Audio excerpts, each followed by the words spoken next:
Welcome viewer and dear aspirant. आज हम लोग एन के क्लास 12 के पीपल एंड इकोनॉमी बुक को कवर करेंगे, इसके बेसिक को समझेंगे और इस पर जो सीरीज आएगी अगले वीडियोस की उसमें मैं डिटेल इसके चैप्टर वाइज एनालिसिस को आपके साथ शेयर करूंगा। ये पूरी जो किताब है मैं ऐसा समझता हूँ कि ये किताब बहुत वीवीआई है, अल्टीमेट बुक है। आप अगर फिजिकल ज्योग्राफी की बुक पढ़ रहे हो और इस बुक को नहीं देख रहे हो तो आप ह्यूमन और इकोनॉमिक ज्योग्राफी में बहुत सारी चीज़ों को मिस कर रहे हो। ये एक ऐसी बुक है जिस पर क्वेश्चंस सीधे सीधे बनते हैं और ये सिलेबस के दो पार्ट को टच करता है। मैं सिलेबस की बात कर रहा हूँ और ये सिलेबस खासकर कॉम्पिटिटिव एग्ज़ाम्स के पॉइंट ऑफ व्यू से अगर देखें तो यूपीएससी और स्टेट पब्लिक सर्विस कमीशन के जो एग्ज़ाम हो रहे हैं, चाहे वो बीपीएससी हो या फिर अपना यूपी पीसीएस हो या फिर यूके पीसीएस हो, इवन एमपी पीसीएस और राजस्थान वगैरह में भी सारे पीसीएस, डिफेंस वगैरह में भी यहाँ से बहुत सारे क्वेश्चन बनते हैं और इस टॉपिक को अक्सर क्लास में डिस्कस नहीं किया जाता है और इट इज़ एक्सपेक्टेड कि student will read this book themselves, खुद ही पढ़ लेंगे उसको। लेकिन बात यह है कि इसमें ऐसे डायमेंशन हैं, जब एग्ज़ाम में क्वेश्चन आते हैं तो सर घूम जाता है कि आखिर ये कहाँ से आया और हमने इसको पढ़ा क्यों नहीं। तो इन सारी बातों को हम लोग डिस्कस करेंगे इस बुक के आज इंट्रोडक्शन लेक्चर में। और सबसे पहले मैं थोड़ा यूपीएससी के साथ इसको अलाइन करना चाहूँगा कि देखो यूपीएससी में ये जो पूरी किताब है ये दो मायनों से बहुत महत्वपूर्ण है। Very vital this book is. पहला अगर हम देखें तो जीएस पेपर 1 में ज्योग्राफी के कुछ डायमेंशंस, खासकर इकोनॉमिक ज्योग्राफी और ह्यूमन ज्योग्राफी के जो क्वेश्चन बनते हैं, आपने देखा होगा अभी पास्ट ईयर्स में हमने देखा कि माइग्रेशन पे क्वेश्चन बने, पास्ट ईयर में हमने देखा कि डेमोग्राफी विंटर पे क्वेश्चन बने। तो ऐसे कॉन्सेप्ट को सॉल्व करने के लिए बेसिक क्लियर होना चाहिए और वो कॉन्सेप्ट्स इस बुक के साथ हम लोग एक्वायर कर सकते हैं। इस बुक के साथ हम अपनी समझ को बना सकते हैं। लेकिन अगर हम और आगे चलते हैं सिलेबस में तो हमें दिखता है GS paper 3। GS paper 3 is for economy. लेकिन अगर आप इकोनॉमी के मेंस का सिलेबस देखो तो मेंस के बहुत सारे टॉपिक इस बुक से कवर हो जाते हैं और जो भी कॉन्सेप्चुअल क्वेश्चन हैं उनको आप बड़े अच्छे तरीके से लगा सकते हो। तो ये किताब कहीं ना कहीं कॉम्पिटिटिव एग्ज़ाम्स के लिए, चाहे वो आप प्रीलिम्स की बात करो या मेंस की बात करो, एक मस्ट हैव बुक है, मस्ट रीड बुक है। तो इन सभी चीज़ों को हम लोग यहाँ पर डिस्कस करेंगे इस सेशन में। आज के इस सेशन में मैं पहले आपके साथ स्ट्रेटजी और जो सिलेबस है इस बुक का वो शेयर करूँगा। आगे चलकर चैप्टर वाइज हम लोग 1 बाय 1 इसको पूरा कवर करेंगे। तो सबसे पहले मैं आता हूँ इसके सिलेबस पे, इसके इंग्रेडिएंट कंटेंट पे। देखो ये जो पूरी किताब है, इस किताब में हम देखें अगर तो टोटल 5 यूनिट बटे हुए हैं, 1 2 3 4 एंड 5। हर एक यूनिट का डायमेंशन अलग अलग है। सबसे पहला यूनिट है पॉपुलेशन का। पॉपुलेशन मतलब जनसंख्या, number of people is population. अब पॉपुलेशन एक इतना वाइटल टॉपिक होता है जहाँ पर क्वेश्चंस की फ्रीक्वेंसी बहुत ज़्यादा दिखती है। खासकर स्टेट पीसीएस वगैरह एग्ज़ाम में आप अगर यूपी का देख लो या बिहार का देखो तो कुछ ना कुछ क्वेश्चंस आएंगे। ये बात तो ठीक है कि अभी हमारा census, next census carry on हो रहा है और 2027 तक सेंसस के रिपोर्ट्स आ जाएंगे। लेकिन यहाँ पर हमें बेसिक पॉपुलेशन के डायमेंशन मिलते हैं। बेसिक मतलब कि हमारा पॉपुलेशन ग्रोथ कैसा रहा, डिस्ट्रीब्यूशन कैसा है और कंपोजिशन कैसा है।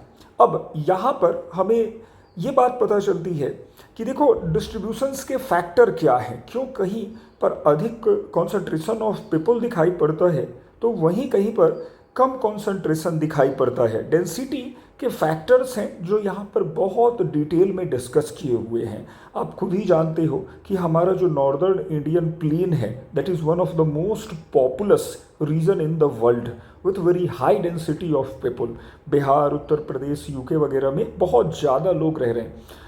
तो बिहार यूपी में आखिर लोग क्यों हैं? Because of density.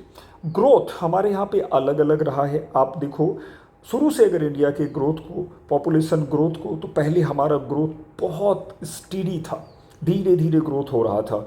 इवन 1921 एक ऐसा ईयर था जब हमने देखा कि ग्रोथ में डिक्लाइन आया। ये सारी चीज़ें इस बुक में बहुत डिटेल से हैं और अगले वीडियो में मैं इसको और डिटेल से कवर करूँगा। कॉम्पोजिशन में लिंग्विस्टिक कॉम्पोजिशन है, हमारा जो रिलीजन के बेस पे कॉम्पोजिशन है, उन सभी चीज़ों को यहाँ पे रखा गया है और पहला चैप्टर बहुत रिलेवेंट है। हालांकि जो प्रॉब्लम यहाँ पे दिखती है, डेटा थोड़ा सा पुराना है, दैट इज़ सेंसस 2001 के भी रेफरेंस मिलते हैं यहाँ पे, लेकिन उससे यहाँ पे हमें परेशान नहीं होना है। हमको इसको पढ़ना पड़ेगा फॉर द कॉन्सेप्चुअल पार्ट, बहुत अच्छे कॉन्सेप्ट मिलते हैं। दूसरा जो टॉपिक है वो है माइग्रेशन। What is migration? तो you know, displacement of people from one place to another place is called migration. अब माइग्रेशन के बहुत सारे टाइप हैं, इंटरनेशनल माइग्रेशन है, नेशनल माइग्रेशन है, रूरल टू अर्बन माइग्रेशन है, बहुत सारे टाइप हैं। तो यहाँ पर अगर आप देखो क्या इसका इंटेंसिटी है क्वेश्चन बनने का, तो यूपीएससी तक ने इसको पूछ रखा है, मेंस में पूछ रखा है। तो माइग्रेशन पर क्वेश्चंस रहते हैं, क्यों रूरल एरिया से अर्बन एरिया में माइग्रेशन हो रहा है। तो ऐसे क्वेश्चन, ऐसे पॉइंट्स हमारे मेंस की अंडरस्टैंडिंग को और ज़्यादा बेहतर बनाते हैं। कॉजेज़ क्या हैं इसके, कॉन्सिक्वेंसेस क्या हैं, तो इसको बहुत डिटेल में करना है। ह्यूमन डेवलपमेंट, अब देखो ह्यूमन डेवलपमेंट एक ओवरलैपिंग टॉपिक है। आप इसको अगर देखो तो that is part of economy, part of geography, part of social issue, तो हर जगह पर ये दिखता है। इस पूरे यूनिट में बस डेटा को अवॉइड करो and you shall concentrate on the conceptual part, the dimension highlighted here. और यहाँ से क्वेश्चन दिखेंगे। मैं आगे इसको जब नए वीडियो में आऊँगा तो बताऊँगा कि कहाँ पे अब तक क्वेश्चन बने भी हैं और किस तरह से हमें पढ़ना है। Next unit is human settlement. Human settlement मानव अधिवास को बताता है, कैसे लोग गांव में रहते हैं, शहर में रहते हैं, उनके क्या क्या फीचर्स होते हैं, उनके कॉजेज़ क्या हैं। तो that is in detail here. बहुत आसान सा टॉपिक है, लेकिन क्वेश्चन के पॉइंट ऑफ व्यू से देखें तो यहाँ पर इतनी अंडरस्टैंडिंग होनी चाहिए so that you will be able to sort out the problem faced by the people living in rural area और अर्बन एरिया। तो ये चीज़ें काम की होती हैं। अगेन यहाँ जो यूनिट 3 है, 5, 6, 7, 8 एंड 9, ये पूरा का पूरा यूनिट अगर आप देखो तो यू विल गेट दैट कि भाई जीएस पेपर 3 का जो पूरा सिलेबस है वो यहाँ पर इम्प्रिंटेड है, यहाँ पर लिखा हुआ है। लैंड रिसोर्सेस जीएस पेपर 3 में मिलेगा। वाटर रिसोर्सेस हालांकि डायरेक्ट नहीं है, लेकिन रिसोर्स के फॉर्म में मिलता है। इस पर प्रीलिम्स में कई क्वेश्चंस बन चुके हैं डिस्ट्रीब्यूशन ऑफ वाटर से। मिनरल, और इसी में रिवर्स हैं, डैम है, डैम पे तो हमेशा क्वेश्चन बनते हैं। Minerals and energy resources, that is the contemporary on going topic question रहते हैं। Manufacturing industries like iron steel industries हमेशा क्वेश्चन को बनाता रहा है। प्लानिंग एंड सस्टेनेबल डेवलपमेंट, तो ये पूरा का पूरा टॉपिक अगर हम कहें तो that is vital for prelims as well as mains. इस पर बहुत फोकस करके जाना है। आप इधर उधर से जितने सोर्सेज से पढ़ो, उसके लिए मैं कभी नहीं कहता हूँ कि उसको मत पढ़ो, लेकिन अगर आपने एनसीईआरटी के बेसिक कॉन्सेप्ट को नहीं पढ़ा है तो believe me you are missing the core for your competitive examination. आप बहुत बड़ी चीज़ को मिस कर रहे हो। अगला जो हमारा यूनिट है दैट इज़ यूनिट 4, और ये ट्रांसपोर्ट कम्युनिकेशन के डिटेल को देता है। हालांकि ट्रांसपोर्ट कम्युनिकेशन में बहुत सारे चेंजेस आ गए हैं, रोड के नए नाम्स आ चुके हैं, नेशनल हाईवे के। हम देखते हैं कि हमारे जो एक्सप्रेस वे हैं उनका कंस्ट्रक्शन हो चुका है बहुत सारा। ऐसे अपडेटेड इन्फॉर्मेशन नहीं है, लेकिन यहाँ पर आपको बेसिक सारे मिल जाएंगे, जो हमारे रोड हैं, जो रेलवेज़ हैं, जो हमारा बाकी का दिखता है ट्रांसपोर्ट सिस्टम, सब कुछ है यहाँ पर। तो बेसिक इससे अच्छा कहीं नहीं मिलना है। इंटरनेशनल ट्रेड, अब इंटरनेशनल ट्रेड पोर्ट के थ्रू हम कैरी आउट करते हैं ज़्यादा। यहाँ पोर्ट्स वगैरह के डिटेल हैं, ट्रेड के बारे में बेसिक मिलता है। तो ज्योग्राफी का ये ऐसा बुक है जहाँ पर आपको केवल ज्योग्राफी ही नहीं कवर हो रहा है आपका, but also you are preparing for GS paper 3, that is the economy based on the understanding of the features of geography. तो दो सेगमेंट आपके एक ही बुक से पूरे हो जा रहे हैं। आगे चलकर geographical perspective of social issue है। तो सोशल इश्यू का ये जो पार्ट है, क्यों हमारे यहाँ प्रॉपर्टी है या क्यों हमारे यहाँ हंगर है, इन सब चीज़ों का यहाँ पर एक जिस्ट मिलता है। तो नटसेल ये है कि एक ऐसी बुक है जो आप फिजिकल ज्योग्राफी के साथ भी पढ़ो और अलग से भी पढ़ो। डेटा इसके आसपास बहुत सारा स्पेस है, आप इसके हार्ड कॉपी को भी खरीद सकते हो और डेटा जहाँ भी आउटडेटेड है मैं क्लास के साथ लेक्चर के साथ इसको एक्सप्लेन करता चलूँगा।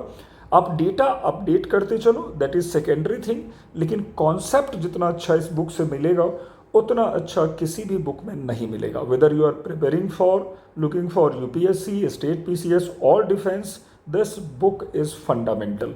तो एक फंडामेंटल बुक है जहाँ पर आपको बहुत सारी ऐसी चीज़ें मिलेंगी जो आपके कॉन्सेप्ट को, आपके एबिलिटी को एनहांस करेगी टू क्रैक योर एग्जामिनेशन। इन्हीं सब बातों के साथ इस सेशन को मैं अभी समाप्त कर रहा हूँ।